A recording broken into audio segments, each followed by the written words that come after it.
Bring your kitty, bring your wife, because the Mets are really stocking the ball, knocking those home runs over the wall. Everybody comes down to meet the NEPS Mets of New York town. Hi, this is Lindsey Nelson. And Bob Murphy.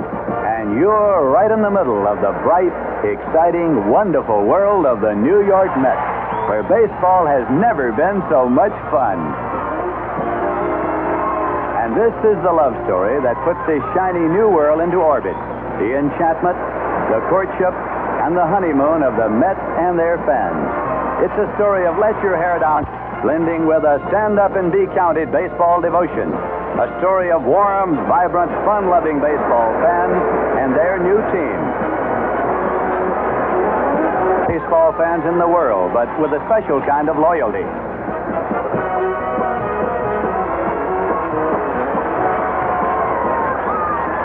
But it was not always thus. Many years ago, Met fans were in love with somebody else. The heroes of Brooklyn. The Rhubarb. So wait till next year.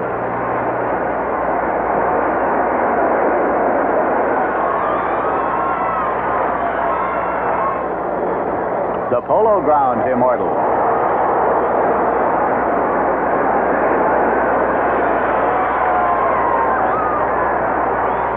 The Miracles. And the Legend. And the day and era came to an end.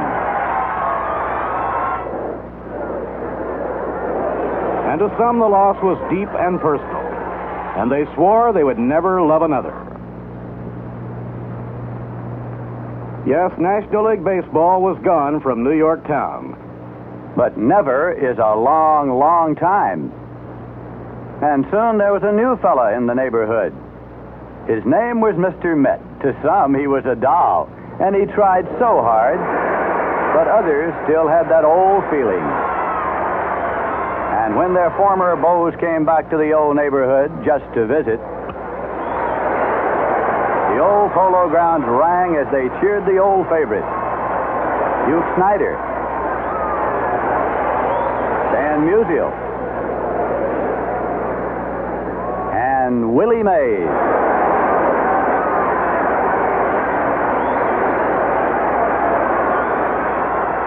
They cheered for Casey Stengel. They cheered the new Met, and some just cheered. Yes, the romance was for real.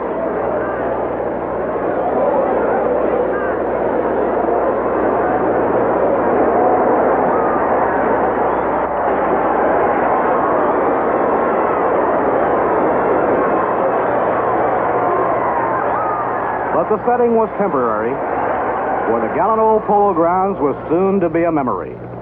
And the Mets were chomping at the bit, waiting for their new home to take shape. It wasn't long in coming.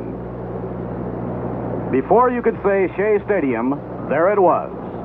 Breathtaking, big, bold, and beautiful. An architectural dream come true.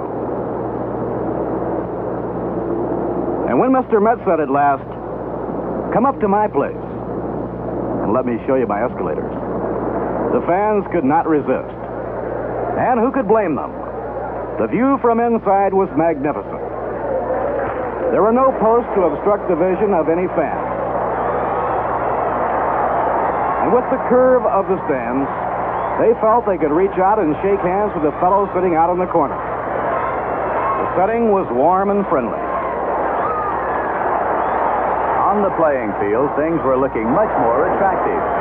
Progress was evident, and the adulation of the fans grew stronger.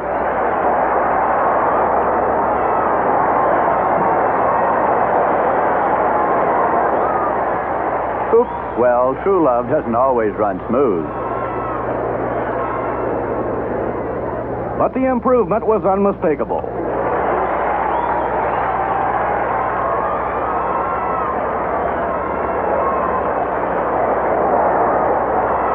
Through trade, through purchase, and through accelerated development, Met stars began appearing.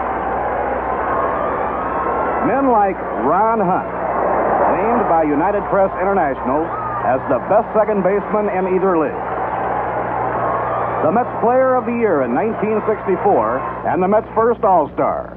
Roy McMillan, the one-time boy bandit, who still commits robbery at shortstop with his sure hand.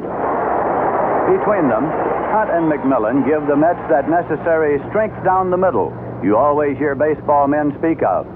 For much of the season, the Mets led the league in double plays, and most of them were started or pivoted by these fine fielders. And at the receiving end of those double plays was the youngest Met, Ed Kranepool, who has proven that, with the Mets, a player of ability can advance swiftly.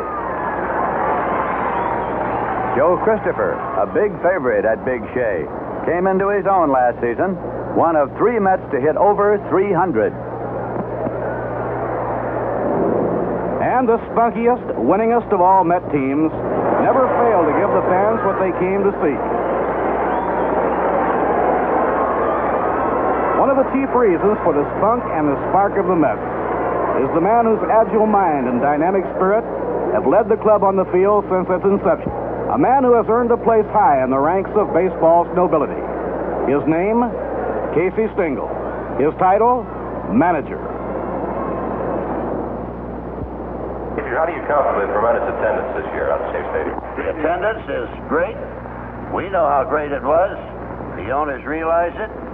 And I realize it. I want to thank the public of New York City and all the surrounding cities for coming out and patronizing our baseball club.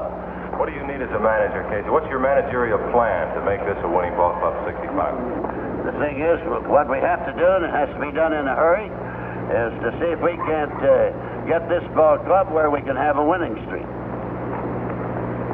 Did you get it? All right. And so Casey Stengel returns to the helm and to the bands and banners, and he'll certainly have an eye on all the linen love notes that are paraded around Shea Stadium. Messages which, in one way or another, added up to Let's Go Mets. Want to hear about fans and banners from an expert? Well, here are a few profundities from Mr. C.D. Stengel.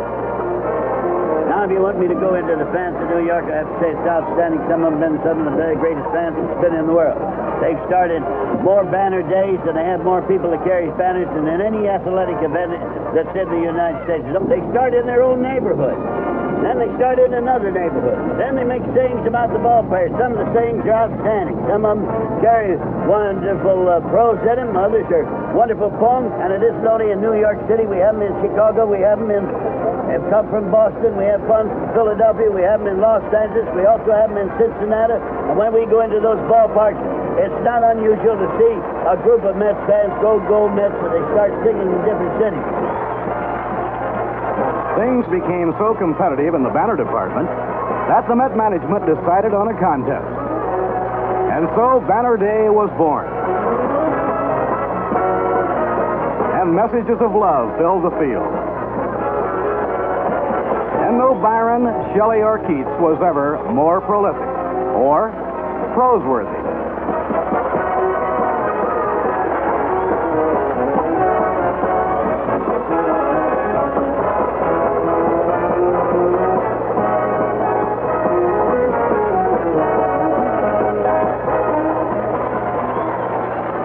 It is simple to get to the Met Love Nest at Shea Stadium.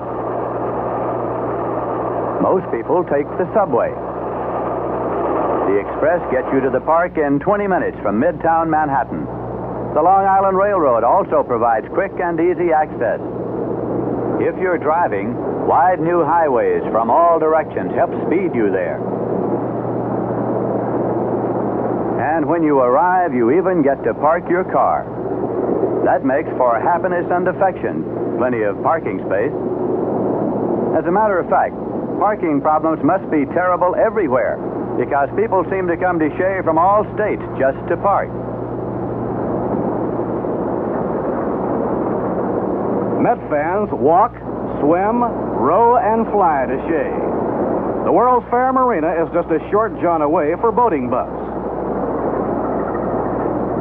And it is even possible to fly in by helicopter.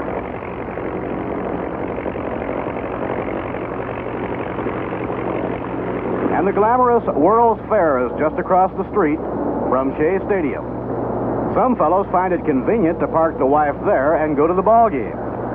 Yeah, and I hear some wives do the same thing in reverse.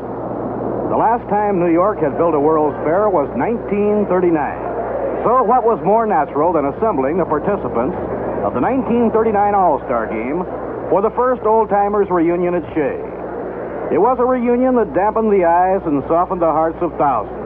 And if you recall, there were a few gentlemen on those teams who had a pretty good idea of just how the game of baseball should be played. Of course, they weren't all that old. There were the handsome Hall of Famers like Joe DiMaggio and Hank Greenberg, and many of the local players Dad was in love with. Dolph Camilli, Johnny Mize, Nas Lombardi, and the fireman who rose in the ranks to become Met Veep, Johnny Murphy. Some of these venerable superstars of yesteryear brought with them an extra pound or two. And some had a little snow on the roof. And for some, the roof was a little thin. Then there was Ducky Medwick and Bob Feller. And you expected them to step right onto the field to play again. Another big day at Shea was the 1964 All-Star Game. The first at Shea, and one of the tightest and most exciting in years.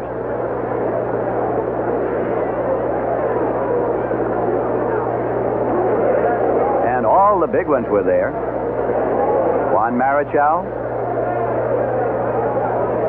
Henry Aaron,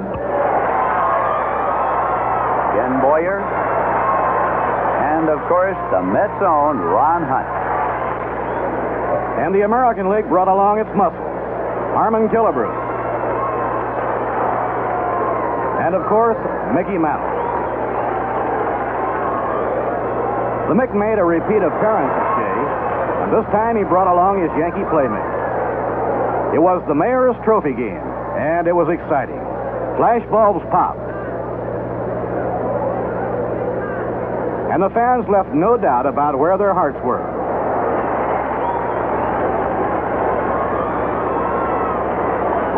But they are good sports. And they cheered Yogi Berra when he came up to pinch hit. It was almost as though they knew he soon would be one of them.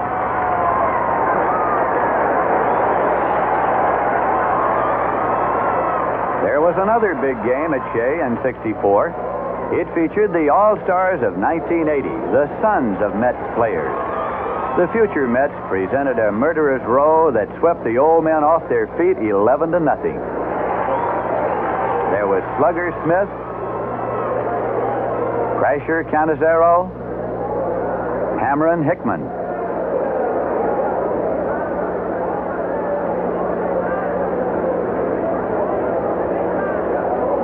They ran the bases like Maury Wills, too. They really looked good.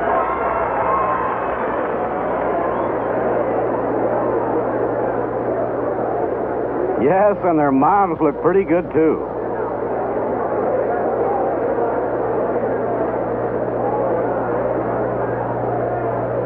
And then one evening, the Mets tossed a party. It was one of the biggest parties in history.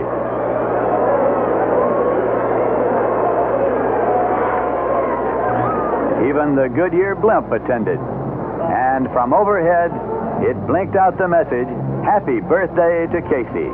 And everybody sang, including the visiting Dodger Glee Club. Birthday, let's sing happy birthday. 74 and a chance we adore even in last place. There is simply no doubt he is going the route. He is keeping the Mets alive. Here's happy birthday till next year when Casey is dead. Gifts poured in from everywhere. He was even given the seats from the old polo grounds where he first met his lovely wife, Edna. And, of course, the old master responded by giving Edna a kiss.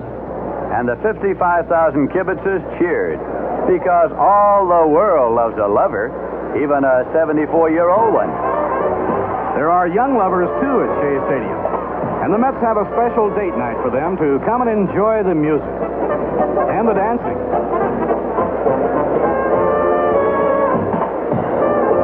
And everything. And who said Met fans aren't normal? Yes, it's a blast at Shea Stadium, and it's the team which produces the excitement. They come to see Bobby Klaus hit one. And Charlie Smith, who led the Mets in homers. And Al Jackson, the little lefty with the big curve and the big heart. And always the search to get better. The Mets are a instruction. The faster they learn, the faster they'll be moved up to Shea Stadium. And the sooner the Mets will climb. And that is why the Mets entered a team in the Florida Instructional League, where the Mets of tomorrow learn from some of the sharpest minds in baseball, including Ed Stanky, Don Hefner, and... From the start, they have had top-notch executive talent. George Weiss,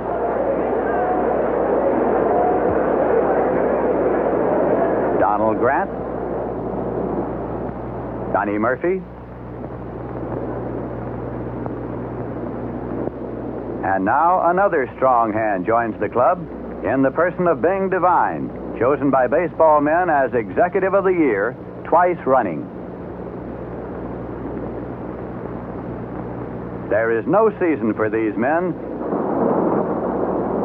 They are for all seasons and all hours, working to make the Mets ever worthy of the fans' cheers. I personally think we've come a long way, don't you? I certainly do, and I'll never forget the early days. This has been the happiest 10th place club in history.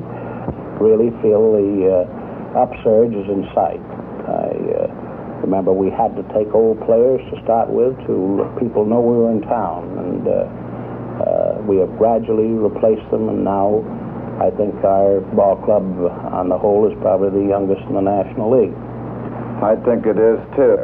We're in for the long race, and it's taken us a long time to show, but we have the latest addition to our family is Bing Devine here, and we welcome you aboard, and we hope that you're going to enjoy it. Well, Don and George, I know from being on the other side of the picture, the opposing club, one of the opposing clubs, the type of challenge which has faced you gentlemen as the founders of the Mets, and I'm happy to join in that challenge, which, as you say, you've come a long way, but there's still a long way to go. I think one of the principal reasons for all of it is the terrific enthusiasm shown by Mrs. Payson, who is really our number one fan. She keeps score herself. She's vitally interested in the game. She's just no other fan than our number one fan.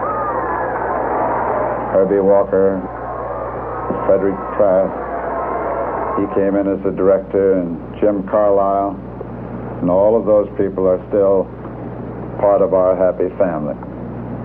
Back in 1961, we had one club because we weren't operating. That was in Mobile.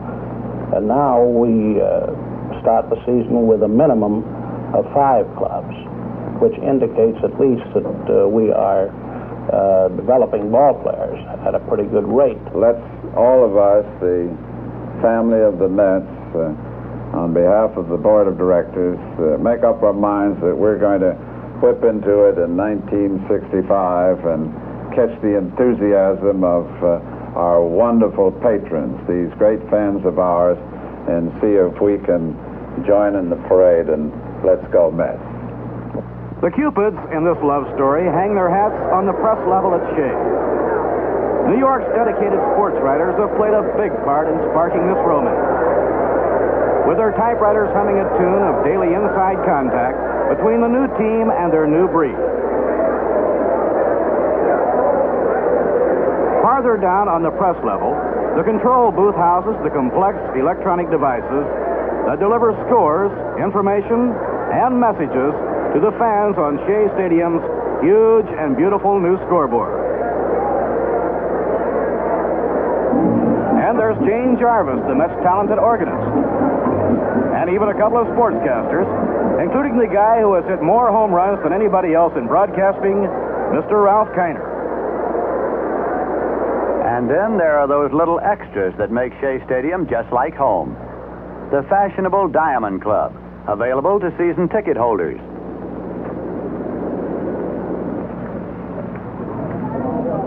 These talented Mets, who were not developed in the Florida Instructional League, add to the comfort of cocktails and dinner. And then it's take me out to the ball game.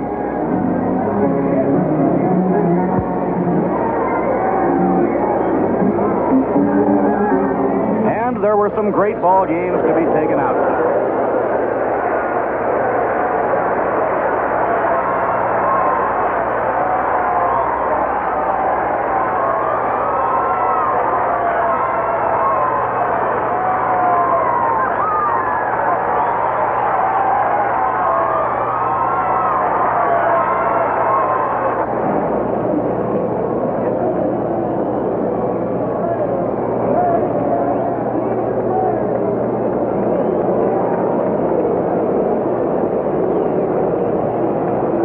Contenders looked back at the end of the season and remembered the games they had been beaten by the amazing Mets. Games that could have meant the pennant. Right up to the end, the Mets had their say in things, and the headlines screamed the scare they gave the Cardinals on those exciting last days. It's a tough league, and the Mets are part of it. They are becoming a bigger part of it each year, and the other teams know it. There are the young, hustling Mets, and the older hustling Mets like Yogi Berra.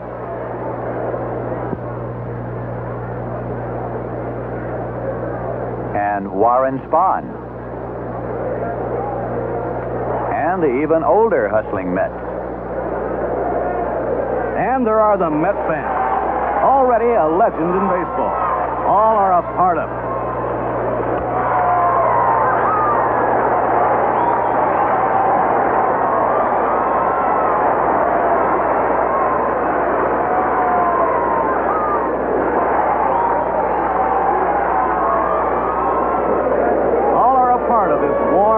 Wonderful, exciting, magical Met world. A world filled with excitement and laughter